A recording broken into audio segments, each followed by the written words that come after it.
Та бүхний амрыг ирье. Би өөрийн бичсэн хар хүн номоо та бүхэнд уншиж төлөвлөж байна. Хар хүн ном 18 дугаар бүлэг сайн хүслийн үйл 2 дугаар хэсэг.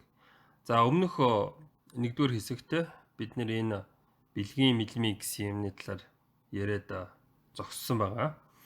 Нөгөө Сака Дева буюу Индра бурхан, Шаах бурхан ч гэдэг юм тий. Эсвэл аянганы эзэн гэсэн бурхан Буддатай уулзсны дараа бэлгийн нүдтэй болоод одоо гарсан байгаа ч гэдэг юм, салсан байгаа ч гэдэг юм, нэг тиймэрхүү юм байгаа да.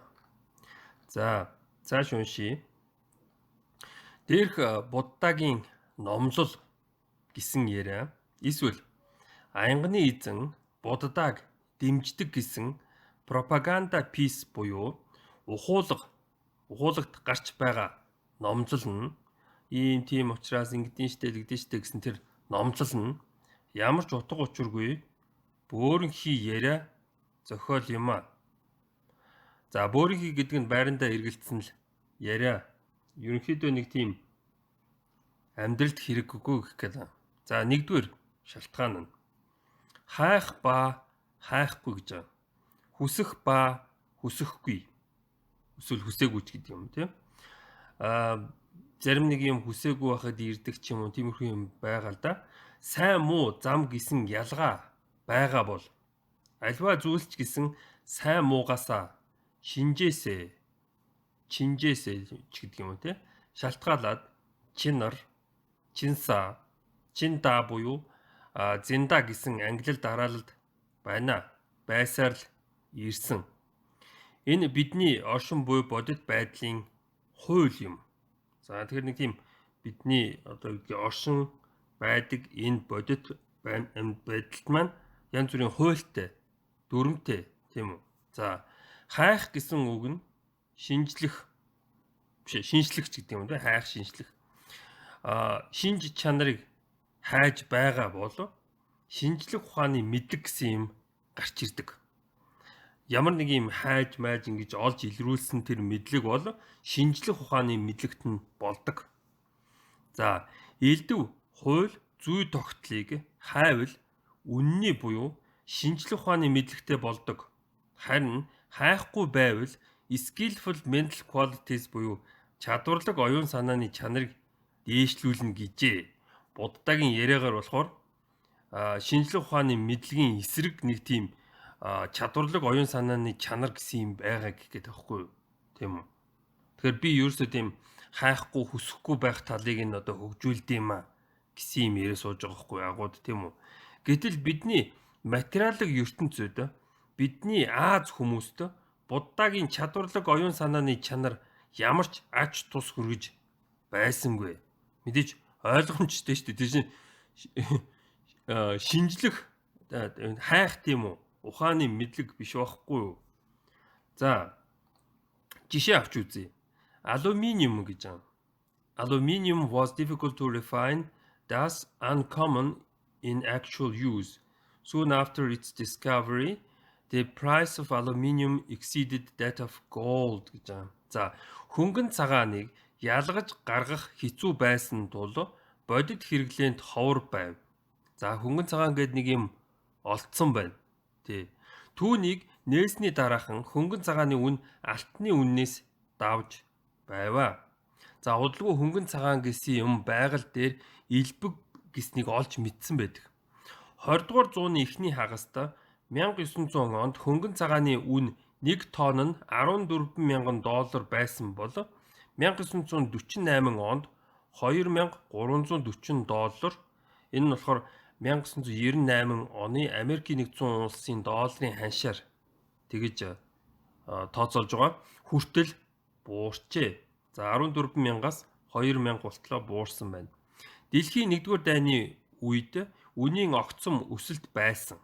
Хөнгөн цагаан элбэг болсноор 1919 онд Германд мөнгөн цагаан зоосоор сольж эхлэв.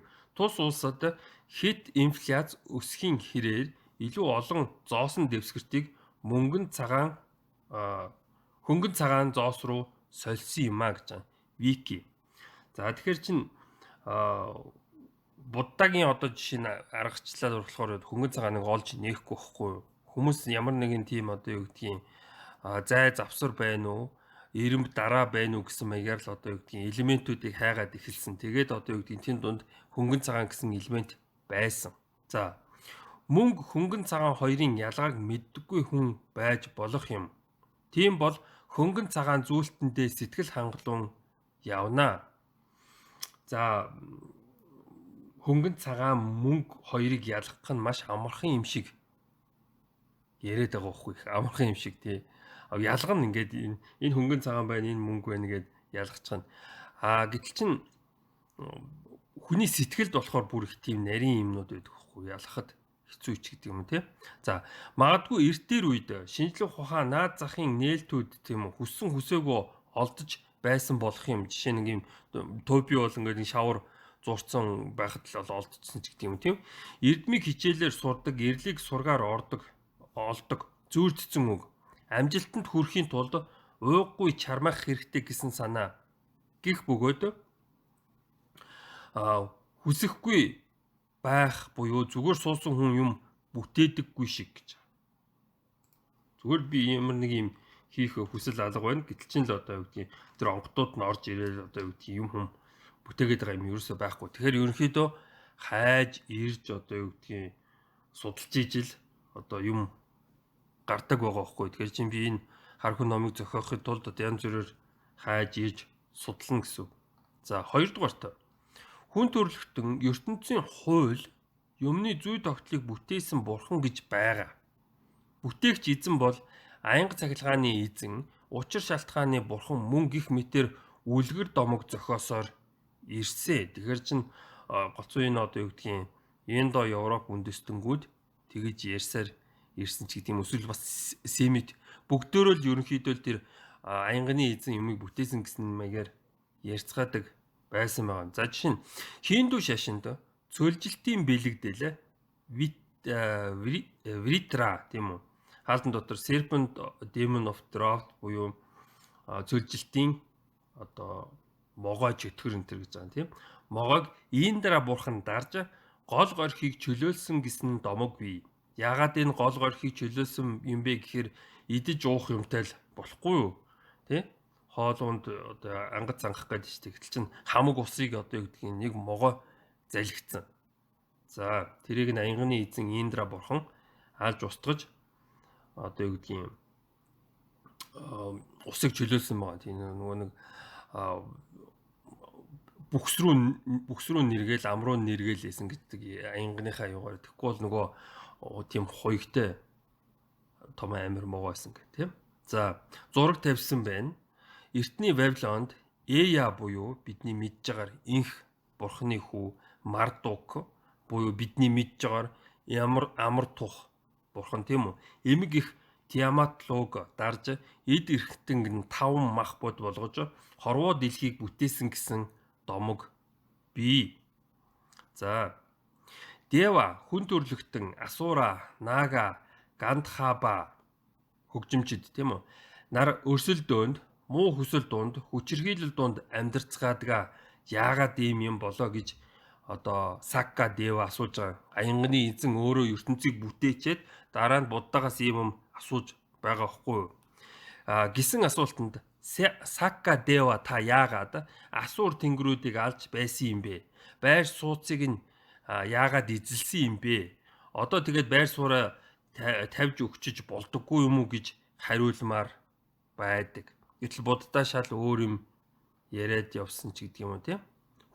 Хүн хүслээсээ болоод ингэж байгаа юм ч гэдэг юм. За Сакка Дева Хинду шашны үлгэр домгийн номлолоор би 5 мах бодийг бүтээж та бүхэнд агаартай, хоолтой, унттай байхаар ус ургамал гал шороотой байдаг ертөнцийг бүтээхийн тулд зарим асуур тэнгэрүүдийг алж устгасан юм.